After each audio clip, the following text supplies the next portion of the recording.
Many Wausau residents may remember the Crestline Windows Factory. Located right here off Thomas Street near the 3M plant, Crestline built windows and doors for nearly 50 years in Wausau's River Street neighborhood. Now the people who live and used to live around here believe the plant is responsible for damages to their health, their property, and even some cases, causing death. From 1946 to 1986, a product known as Penta was commonly used at the Crestline plant. Penta contains hazardous chemicals including dioxins, which are classified as a human carcinogen by the World Health Organization. During those 40 years, it's alleged in the lawsuit filed, Penta was routinely spilled and discharged into the environment, contaminating the air, soil, and groundwater in the River Street neighborhood. The Marathon County Environmental Health and Safety Director says the people most affected by Penta exposure would be plant workers and those who live close by. Obviously, the longer you're exposed to something, the greater your risk would be. But also to consider is what is the level of exposure. So you may be exposed to something at a very, very low level for a long time and it not be a problem, whereas somebody else, a high level, for a short period of time could be a problem. All that remains at the Crestline site today is one building and a field containing several small wells. Those wells were used by the Department of Natural Resources to extract Penta from the ground. The DNR has been involved at the site since the mid-'80s. According to state documents, nearly 150,000 gallons of Penta has been removed from the ground since 1990. In March of this year, recovery operations were stopped because officials believe the majority of the Penta is now gone.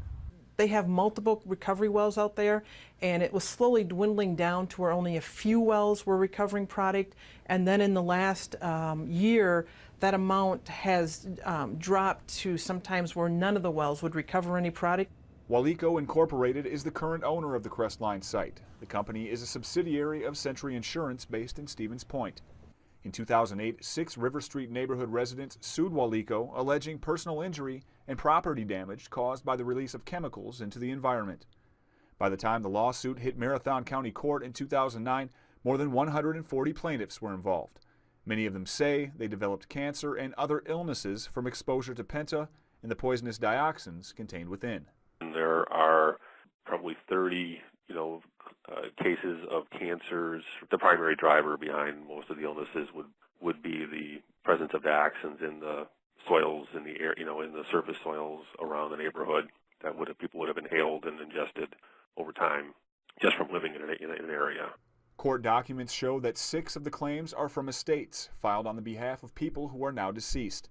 Their loved ones believe the chemical exposures ultimately led to their deaths. In all, 71 of the 144 plaintiffs are claiming their health or their property has been severely damaged. But what makes this case unprecedented in Wisconsin are the remaining 73 plaintiffs. They are people not showing any current illnesses, but say they've been exposed to Penta as well. Their attorneys believe they're entitled to medical monitoring expenses to help screen for the onset of future diseases.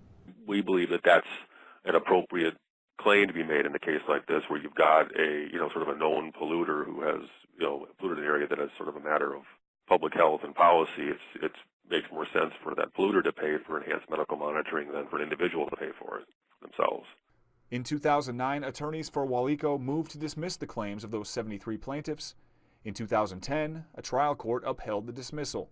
And now, attorneys for the plaintiffs are asking the state Supreme Court to take a look at the case.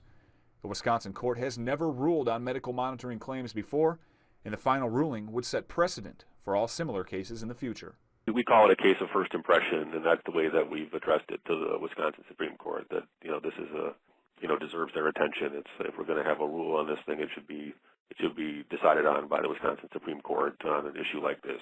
If the Supreme Court decides not to take the case, the lawsuit will move forward with the 71 plaintiffs claiming personal injury and property damages. The plaintiffs' attorneys filed their petition on July 14th.